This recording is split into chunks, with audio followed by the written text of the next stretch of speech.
que el Señor aumente nuestra fe aquí en María Evangelizadora Radio, un pedacito de cielo en tu hogar. Nos complacemos en presentar Crece en tu fe con nuestro hermano Américo Tejada. Que nunca olvide tus promesas, que nunca olvide tus palabras. Saludos en este glorioso día y bendiciones a los clientes que escuchan María Evangelizadora Radio, que están sedientos de la palabra de Dios. Les envía un saludo a su hermano Américo Tejada, de la parroquia San Simón Stack, San José, que está localizada en el Bronx y pertenece a la Arquidiócesis de Nueva York. Estamos aquí todos los lunes de 4 a 5 p.m. y los sábados de 9 a 10 a.m. hora de Nueva York. En este segmento de estudios bíblicos titulado Crece en tu fe, estamos estudiando el Evangelio según San Mateo. La palabra Evangelio, de procedencia griega, significa originalmente la buena nueva y se empleaba para designar la recompensa que se daba al portador de una nueva buena y el sacrificio de acción de gracias que se ofrecía por ella. El apóstol Mateo escribe desde la Palestina para un público de judíos o de cristianos venidos del judaísmo. Luego, un público que conocía el dedillo el Antiguo Testamento y que vibraba de sus expectaciones mesiánicas, porque en los orígenes de la iglesia primitiva, la regla de fe se encontraba en la enseñanza de los apóstoles y de los primeros predicadores. Andando el tiempo, se sintió la urgencia de consignar por escrito las enseñanzas del maestro y los rasgos sobresalientes de su vida, y eso fue lo que hizo el apóstol Mateo. Estamos en el capítulo 5 del Evangelio según San Mateo, pero vamos a comenzar este segmento con oración y lo hacemos en el nombre del Padre, del Hijo y del Espíritu Santo. Señor, que todo lo que hagamos este día inicie con tu bendición y termine con tu ayuda. Que todo lo que digamos este día sea motivado por tu amor e inspirado por tu gracia. Que nuestras obras de este día reciban tu inspiración y perduren en tu paz. Todas estas cosas, Padre Celestial, te le pedimos en el dulce y poderoso nombre de tu Hijo Jesús, que vive en el unión del Espíritu Santo, tiene Dios, por los siglos de los siglos. Amén. Los créditos de estudio público son dados al Padre Félix Trux, a la Biblia de Jerusalén, al Padre Silvano Fausti y a la hermana Evelyn Morán y su ministerio de música. A los hermanos que viven en el Bronx, para invitarlos a nuestra circulación de la parroquia San Simón Stack, San José, que está localizada en el 2191 Valentine Avenue, esquina calle 182, comenzando con la misa a las 7:30 p.m. todos los viernes por la noche. Decíamos que estamos en el capítulo 5 del Evangelio según San Mateo, que habla de las bienaventuranzas. Y decíamos que para nosotros admiramos al rico, pero Jesús admira al pobre. Nosotros envidiamos al que come bien en el restaurante más caro. Jesús dice feliz al hambriento. Nosotros decimos que no hay que dejarse aplastar o postergar por nadie. Jesús enaltece la mansedumbre, el perdón y la reconciliación, la paciencia. Nosotros miramos ávidamente en cine y televisión los espectáculos más lascivos y violentos. Jesús alaba la pureza del corazón, o sea, hermano que me escuchas. Jesús llama feliz a quien nosotros consideramos infeliz y bienaventurado a quien nosotros diríamos desgraciados. Según Lucas capítulo 6, Jesús llama maldito a quien nosotros bendecimos y condenado a quien nosotros alabamos. Inversión total de los valores. Inversión total. Pero vayamos a Mateo capítulo 5, versículo 3, donde dice: bienaventurados los pobres de espíritu, porque de ellos es el reino de los cielos. Hermanos, la bienaventuranza a los pobres de espíritu exige la austeridad y el desprendimiento de los bienes materiales. También habla de los diversos dones recibidos de Dios. Los pobres o humildes están disponibles para el reino. Ahora, en el Antiguo Testamento lo podemos leer. Busquen a Yahvé, ustedes, humildes de la tierra, que cumplen sus mandatos. Busquen la justicia, busquen la humildad. Quizás se encuentren cobijo el día de la ira de Yahvé, como está descrito o anunciado en Sofonías capítulo 2. En las epístolas católicas leemos: escuchen, hermanos míos queridos, ¿acaso no ha escogido Dios a los pobres, según el mundo, como ricos en la fe y herederos del reino, que prometió a los que le aman, como está en Santiago capítulo 2? Y el apóstol Pablo nos dice: miren, hermanos, ¿quiénes han sido llamados? No hay muchos sabios según la carne, ni muchos poderosos, ni muchos de la nobleza. Ha escogido Dios más bien a los locos del mundo para confundir a los sabios. Y ha escogido Dios a los débiles del mundo para confundir los fuertes. Lo plebeyo y lo despreciable del mundo ha escogido Dios. Lo que no es, para reducir a la nada lo que es, para que ningún mortal se glorie en la presencia de Dios. De Él les viene que ustedes estén en Cristo Jesús, al cual hizo Dios justicia, santificación y redención, a fin de que, como dice la Escritura, el que se gloríe, gloríese en el Señor, como está en 1 Corintios capítulo 1. También las Escrituras, hermano que me escuchas, hablan de los últimos. Veamos qué dice Jesús. Pues hay últimos que serán primeros y hay primeros que serán últimos, como lo dice en Lucas capítulo 13. ¿Por qué Jesús dice esto? ¿Por qué? Él mismo contesta esta pregunta cuando dice: si uno quiere ser el primero, sea el último de todos y el servidor de todos, como cuando lo dice en Marcos capítulo 9. Hermanos, los pobres de espíritu de la primera bienaventuranza no son necesariamente los que en lo económico tienen pocas posesiones, sino más bien los que no se apoyan en lo material, sino confían solo en Dios.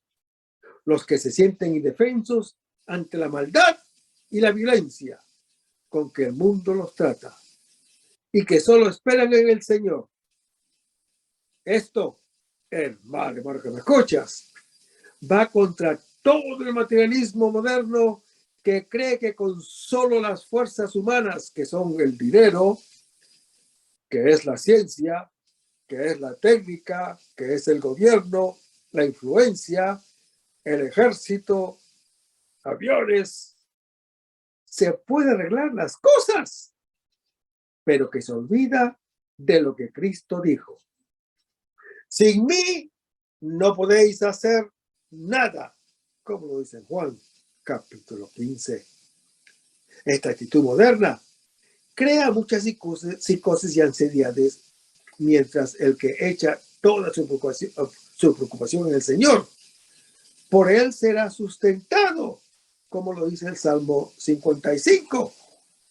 Pero vayamos a Mateo capítulo 5, versículo 4, donde dice: bienaventurados los mansos, porque ellos poseerán la herencia de la tierra, en herencia de la tierra.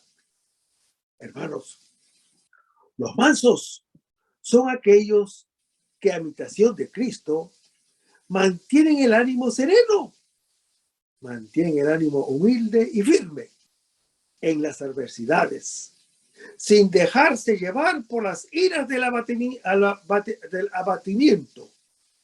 Hay un salmo que habla de eso cuando dice: mas los humildes poseerán la tierra y gozarán de inmensa paz.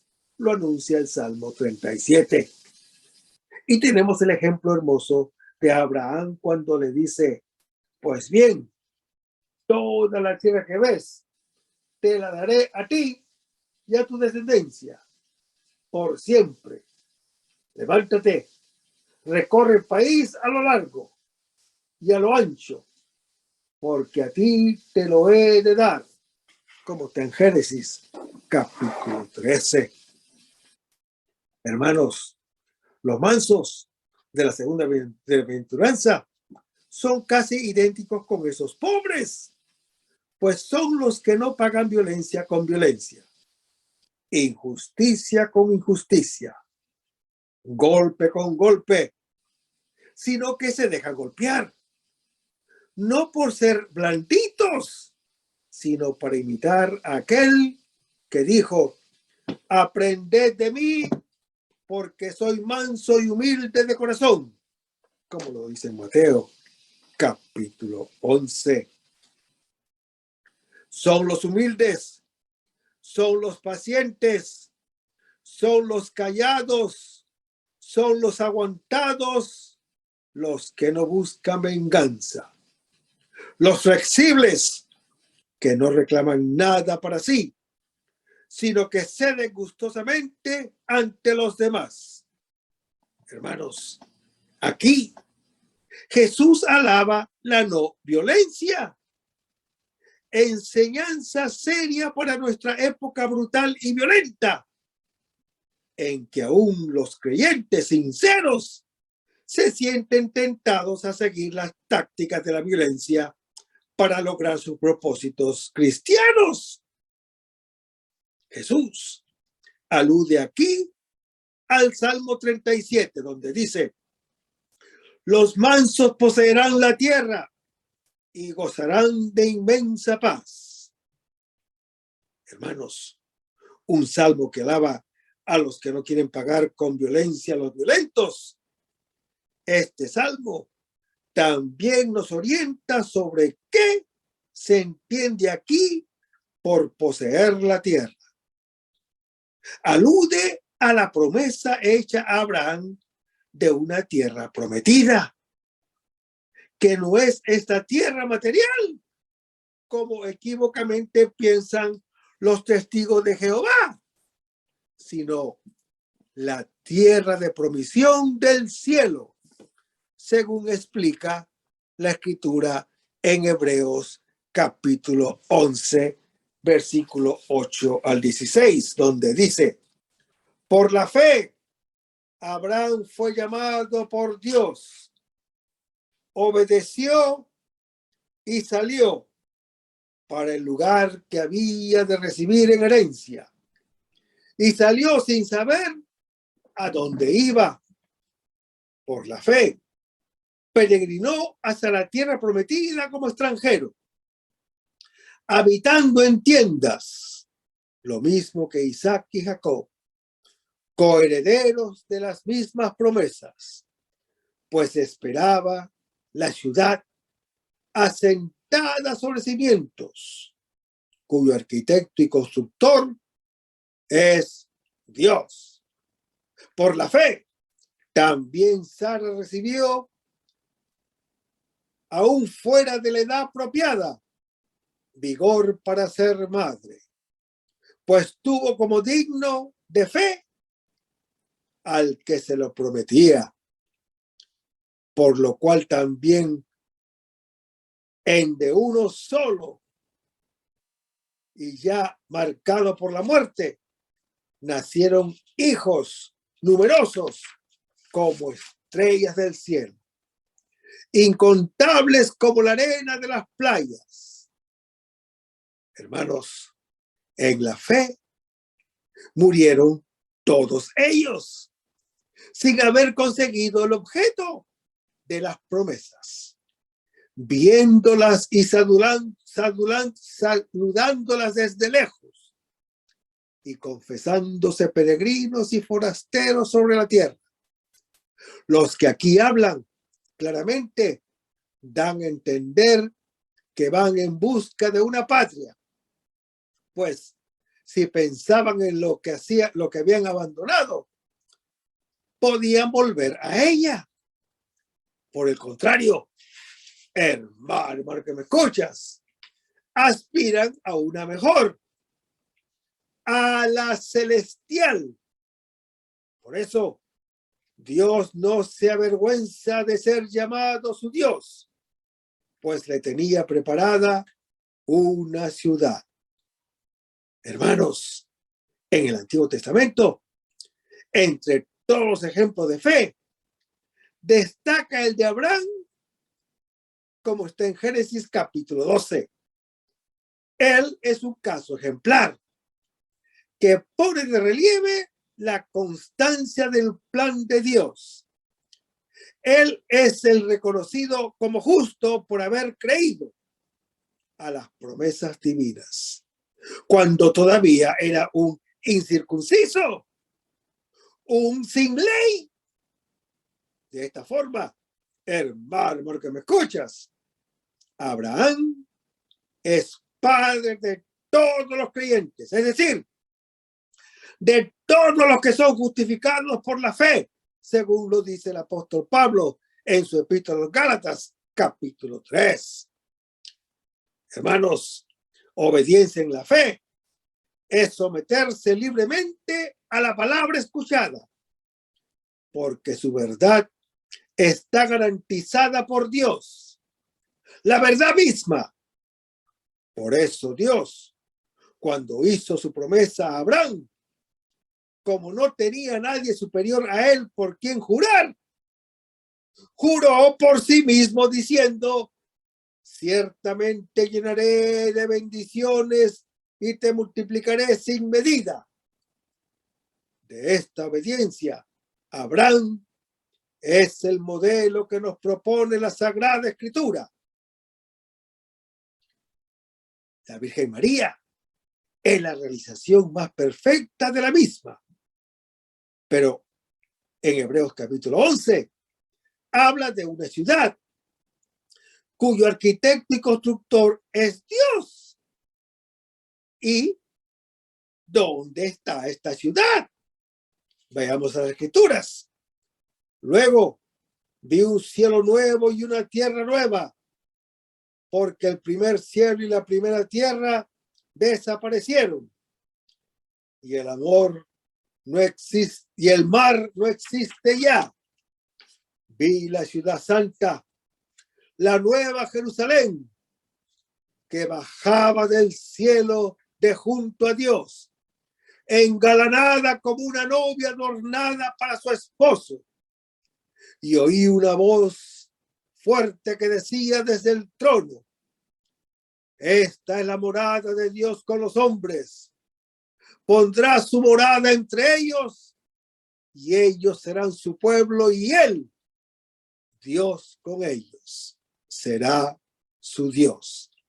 Y enjugará toda lágrima de sus ojos, y no habrá ya muerte, ni habrá llanto, ni gritos, ni fatigas, porque el mundo viejo ha pasado.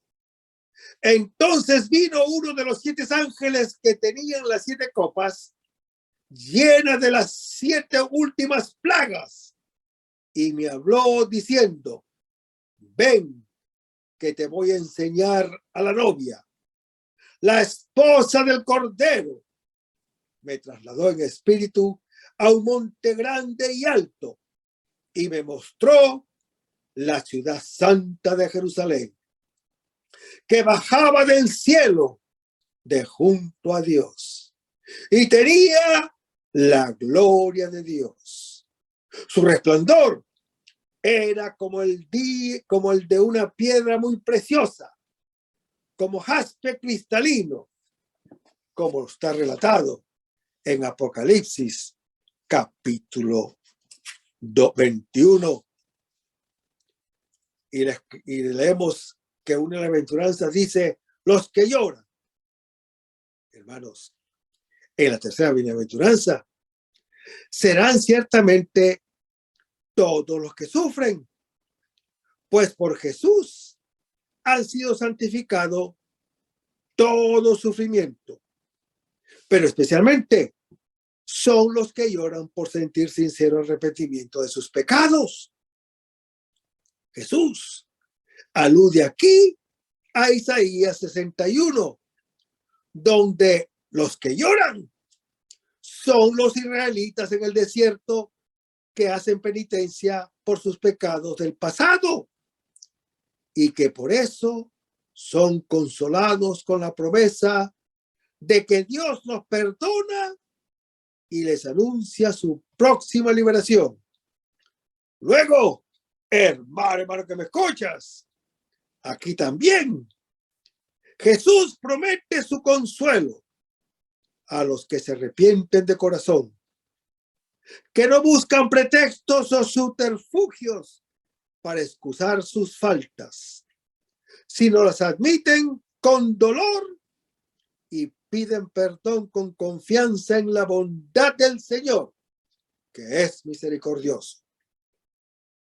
La cuarta bienaventuranza sobre los que tienen hambre y sed de justicia alude a Isaías capítulo 56, donde Dios dice: velad por la equidad y practicar la justicia, pues mi salvación está por llegar y mi justicia por manifestarse.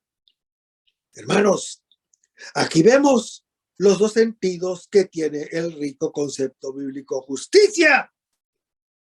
Pues en la Escritura, justicia significa la correcta actuación de ambas partes que entre sí hicieron pacto o alianza. Pues bien, hermano que me escuchas, en su alianza con los hombres, Dios se había comprometido a ejercer con nosotros su misericordia, su perdón, su amor. Luego, su justicia significa prácticamente su misericordia. Por eso es que la cita de Isaías equipará su justicia a su salvación. En cambio, los hombres no nos hemos comprometido a cumplir su voluntad. Luego, nuestra justicia, como aquí en este capítulo Mateo 25, es nuestro afán por corresponder al amor de Dios.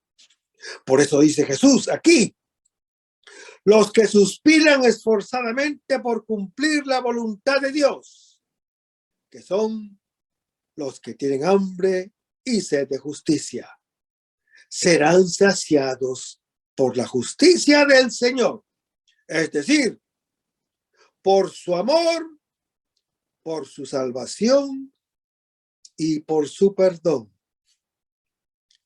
Y las bienaventuranzas hablan de los misericordiosos, que es la quinta bienaventuranza, que son los compasivos, los que se compadecen de la miseria del prójimo, los que no tienen el corazón duro, los que comprenden las faltas del hermano y los perdonan, sin guardar rencor ni desprecio, sin nunca despreciar de ellos, desesperar en ellos.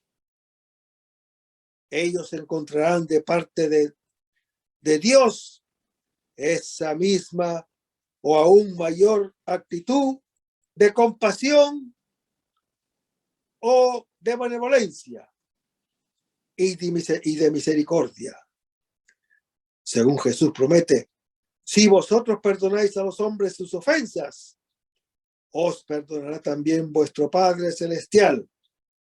Pues con la medida que midáis vosotros, se medirá a vosotros. La sexta bienaventuranza habla de los impíos de corazón.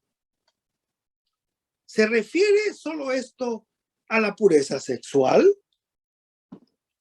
No, hermano que me escuchas, no, sino más bien tiene un sentido más amplio, incluyendo, por cierto, la pureza sexual. El Salmo 73, pero sobre todo el Salmo 24, El limpio de corazón es el creyente sin doblez y el que es completamente sincero para con Dios, que no echa ojeadas furtivas a otros dioses, que no tiene escondidas unas segundas intenciones en su corazón cuando declara su fidelidad al Señor. El Salmo 24 dice: ¿quién puede subir a la montaña del Señor? ¿Quién podrá estar en su templo sagrado? Hermanos, en las manos inocentes y puro corazón, que en el ídolo no piensa, ni jura con engaño. Tal es el pueblo de los que buscan tu rostro, oh Dios. Esto significa, para nuestro tiempo, no hacer del dinero el ídolo de nuestra vida, ni endiosar el placer, endiosar el sexo, endiosar la comunidad, endiosar el poder, endiosar la comida y el alcohol. Pues como dice San Pablo, hay muchos para quienes su Dios es el vientre y ponen su gloria en su vergüenza, pues no piensan más que en las cosas de esta tierra, como lo dice el apóstol Pablo en su epístola a los Filipenses, capítulo 3. Pues Dios es aquello que para uno tiene más importancia. Y hay muchos que con su boca dicen que tienen al Señor por Dios, pero con sus actuaciones dan mucho más importancia a cosas terrenas, sea el dinero, sea el sexo, sea lo que fuere.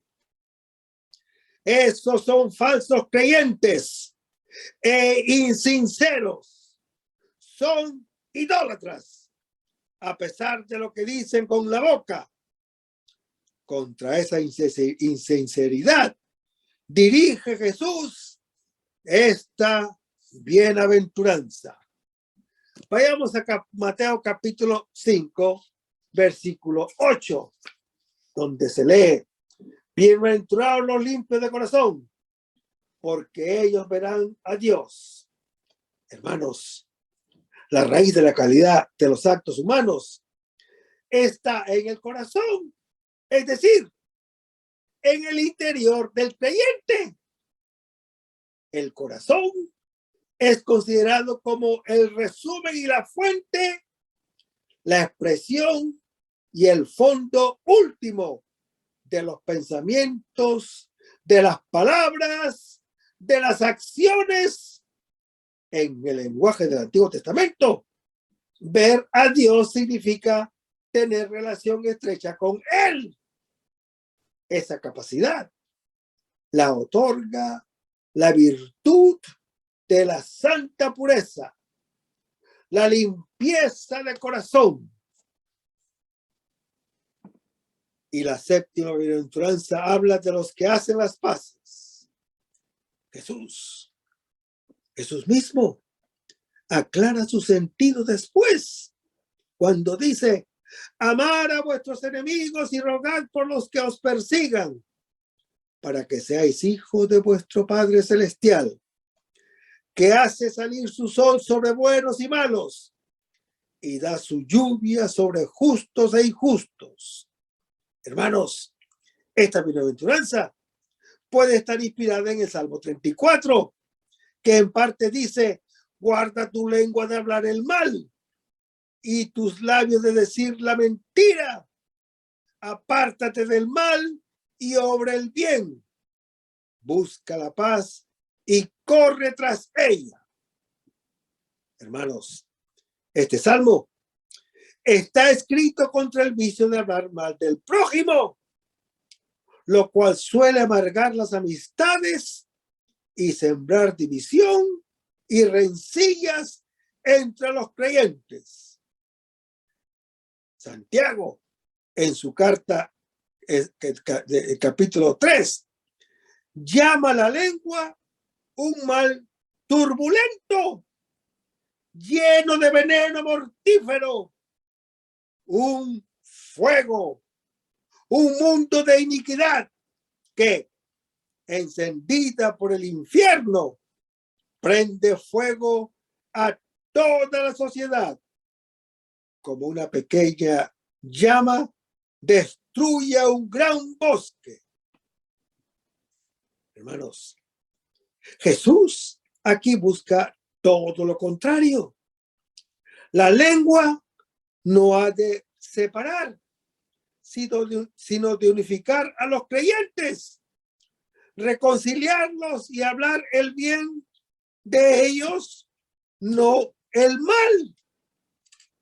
Porque alabar es una forma de amar. Sea nuestra, pues, la oración de San Francisco, que dice: Señor, haz de mí un instrumento de tu paz. Donde hay odio, que yo siembre amor. Donde hay misericordia, discordia, armonía. Donde hay ofensa, perdón. Pero vayamos a Mateo capítulo 5, versículo 9, donde dice: bienaventurados los que trabajan por la paz, porque ellos serán llamados hijos de Dios. Hermanos, los pacíficos son los que promueven la paz en sí mismos y en los demás, y procuran reconciliarse y reconciliar a los demás con Dios. Y la última bienaventuranza, elaborada y comentada en los versículos 11 y 12, compare ciudadano del reino de Dios con los profetas de antaño. Lo que ha pasado a los profetas ha de pasar también a los creyentes, pues el modo de vida que aquí se nos presenta es tan revolucionario, tan distinto de las normas y criterios según las cuales suele vivir el mundo, que necesariamente ha de causar conflictos y provocar hostilidad y persecuciones. Así ya pasaba con los grandes profetas, sobre todo con el profeta Jeremías. Vayamos a Jeremías capítulo 9 y capítulo 19 y capítulo 20, donde aquí vemos que el capítulo 19 habla del jarro roto. Yahvé manda a Jeremías a profetizar contra los reyes de Judá y habitantes de Jerusalén, porque han adorado dioses falsos, incensando y quemando sus hijos en el fuego. Leamos las escrituras. Partió Jeremías de Tofet, a donde lo había enviado Yahvé a profetizar, parándose en el atrio del templo de Yahvé, dijo al pueblo: así dice Yahvé Sebaot, el Dios de Israel: pienso traer a esta ciudad y a todos aledaños toda la calamidad que he pronunciado contra ella, porque ha atestado su cerviz, desoyendo mis palabras. Hermanos, en Jeremías capítulo 20, el sacerdote Pashur, hijo de Imer, que era inspector jefe de la casa de Yahvé, oyó a Jeremías profetizar dichas palabras. Pashur hizo dar una paliza al profeta Jeremías y lo hizo meter en el calabozo. Al día siguiente, sacó Pashur a Jeremías del calabozo. Jeremías vuelve a profetizar. Así dice Yahvé: asimismo a todo Judá entregaré en manos del rey de Babilonia, que los deportará a Babilonia y los acuchillará.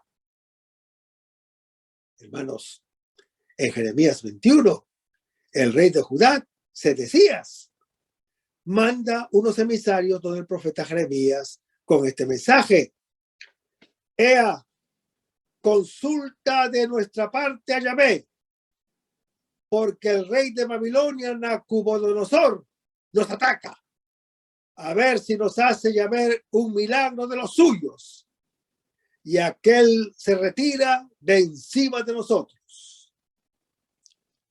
Les dijo Jeremías: así dirán a Sedecías, esto dice Yahvé, el Dios de Israel: yo voy a batirme contra ustedes con mano fuerte y tenso brazo, con ira, con cólera. Heriré a los habitantes de esta ciudad, hombres y bestias, y morirán. Entregaré al rey de Judá, Sedecías, y al pueblo en manos de Nabucodonosor, rey de Babilonia. Y en Jeremías capítulo 26 vemos el arresto y juicio del profeta Jeremías a raíz de su sermón contra el templo de Jerusalén. Después de la toma de Jerusalén, el gobernador nombrado por los caldeos fue asesinado y un grupo de judíos temerosos de las represalias huyó a Egipto, llevándose a Jeremías. Probablemente el profeta murió allí. La introducción al sermón de la montaña termina con una enseñanza sobre la fuerza que el ejemplo de las buenas obras puede tener. Jesús dice que la mejor manera para convencer a los otros de la validez de su doctrina no es, en primer lugar, hacer uso de la palabra, sino más bien ponerla en práctica. Pues las palabras mueven, pero los ejemplos arrastran. Por eso, hermano que me escuchas, hablando aquí de los que viven según su palabra, Jesús los comprará o los compara con tres cosas. Los compara con la sal, por poca que sea, deja sentir su sabor en toda la comida. Los compara con la luz de un pueblo situado en la cima del cerro que, por la noche, ya desde lejos, llama la atención del caminante. Y los compara con la lámpara que, en un cuarto cerrado, ilumina a todos los presentes. Pero vayamos a Mateo capítulo 5, versículo 18. Dice: el mundo los odia. Sepan que a mí me ha odiado antes que a ustedes. Hermanos, las bendiciones que Jesús hizo a los discípulos, o las predicciones que Jesús hizo a los discípulos sobre futuros odios y persecuciones, cobraron un sentido y valor particular cuando los cristianos del siglo I la sufrieron en toda su realidad. Ya las epístolas católicas hablan de eso. No es extraño, hermanos, si el mundo los aborrece. Jesús, el que ama, dice que el que ama es odiado. Los discípulos no deben escandalizarse. Lo que de siempre les ha sucedido a los justos, les sucede a él y les sucederá a sus creyentes. En ellos se cumple lo que todavía le falta, la pasión del Hijo de Dios por la salvación de los creyentes, según Colosenses capítulo 1. En lugar de caer en el escándalo, están llamados a superarlo. Se trata de una prueba que será para ellos motivo de alegría, como cuando Pedro y los apóstoles fueron puestos en la cárcel. y después mandados a azotar y prohibirles que hablaran de Jesús. Los apóstoles marcharon de la presencia del Sanedrín, contentos por haber sido considerados dignos de sufrir ultrajes por Jesús, como está descrito en Hechos capítulo 5. Hermanos, la oposición del mundo contra el que obra el bien es una sorpresa amarga. Parece algo extraño e indebido. ¿Quién les hará mal si se afanan por el bien? Nos dice Pedro, 1 Pedro capítulo 3. Así pensamos. Hasta cuando pasemos por la experiencia de que precisamente cuando obramos con justicia, nos toca sufrir la injusticia. Es la ley fundamental de la historia que es difícil de comprender. El que obra el bien se atrae el odio y a veces también la persecución. En efecto, hermano que me escuchas, el mundo ama lo que es suyo. En cambio, odia todo lo que le muestra su fealdad y su falta de amor. El creyente disturba porque invierte los criterios sobre los cuales se rige el mundo. Y esto sucede en el testimonio de un amor que no ejerce la violencia, ni siquiera cuando le toca soportarla. No se deja vencer del mal, sino que vence el mal haciendo el bien, como lo dice el apóstol Pablo en su epístola a los Romanos, capítulo 12. Hermanos, los creyentes no tienen por qué extrañarse del odio del mundo. Varias razones lo explican. Primero, antes que los discípulos, el mundo había odiado a Jesús, el Maestro, según Juan capítulo 7. Segundo, el mundo no lo reconoce como cosa suya, según Juan capítulo 17.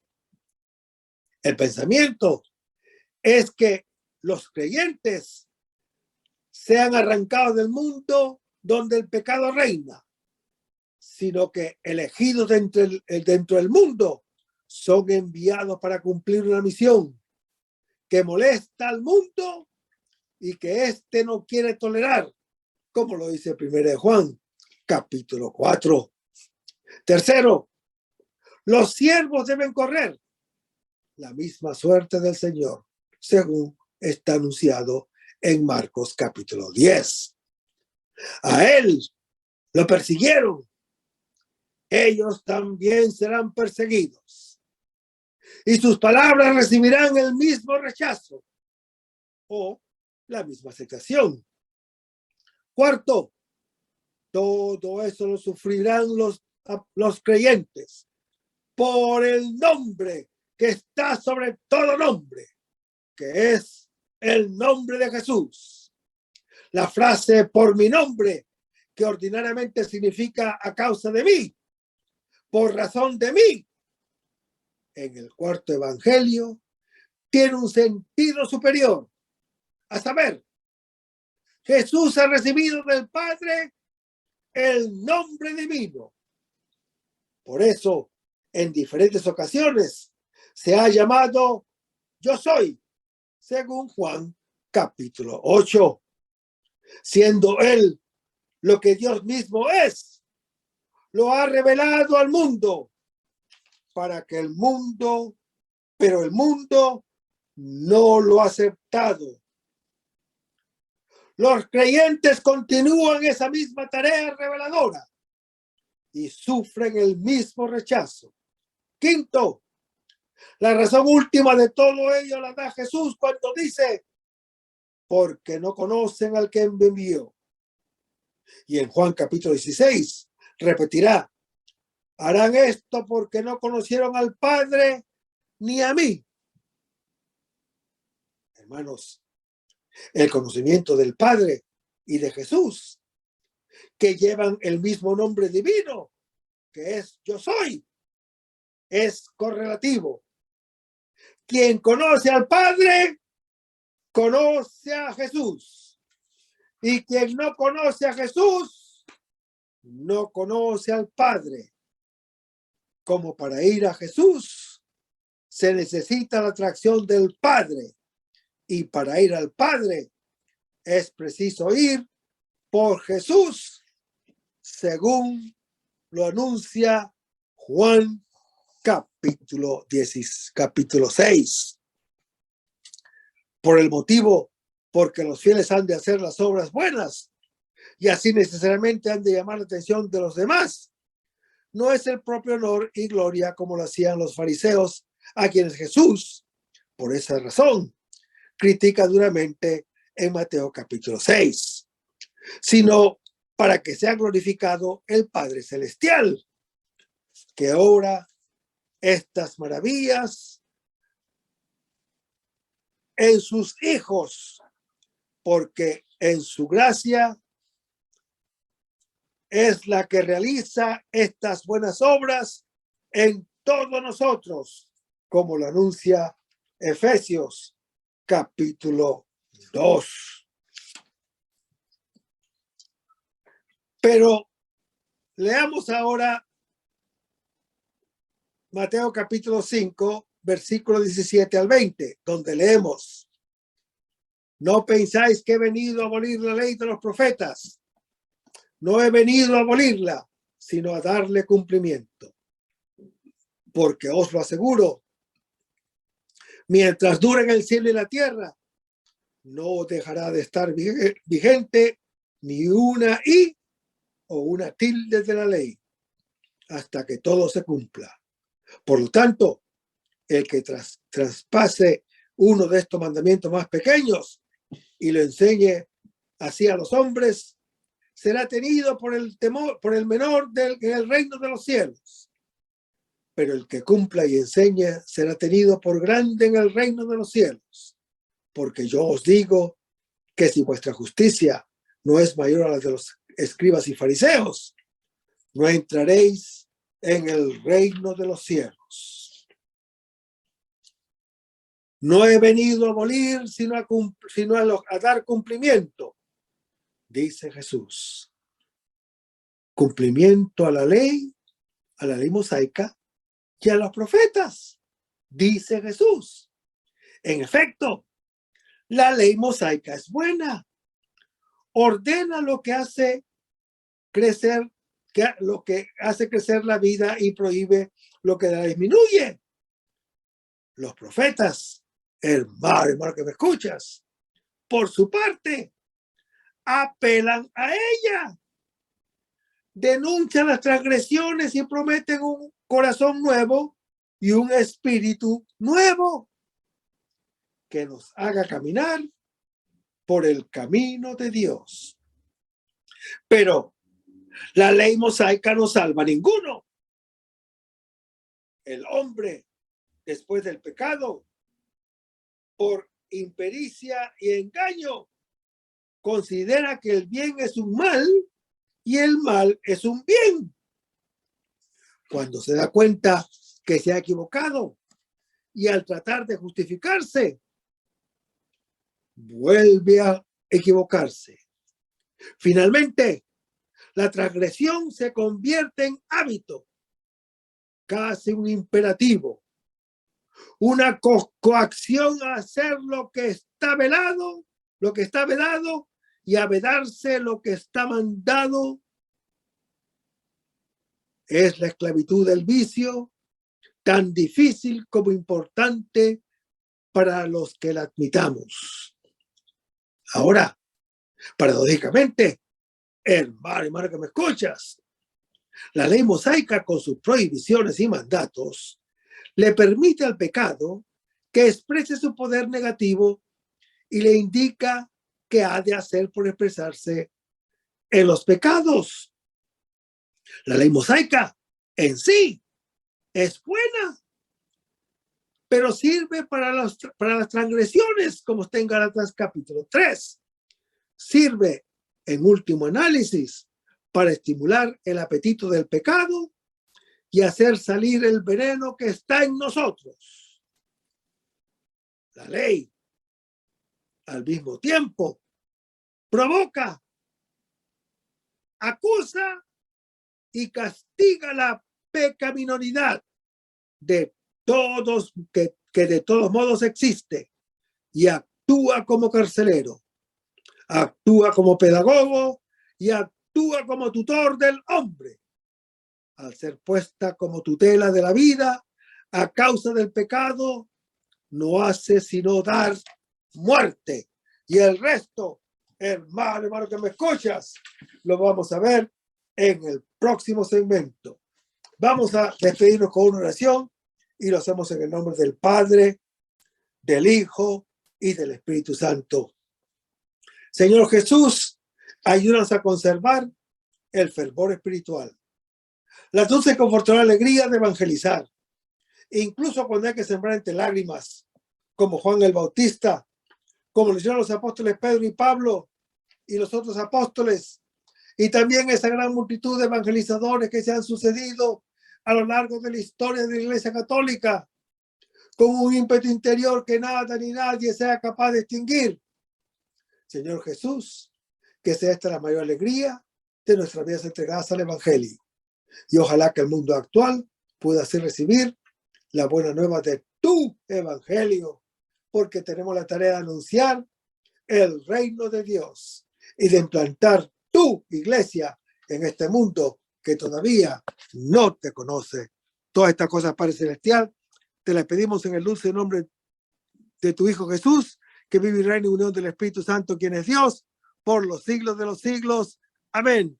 Hasta el próximo segmento. Que el Señor nos bendiga. Aumenta mi fe, aumenta mi fe, aumenta mi fe, aumenta mi fe, Señor.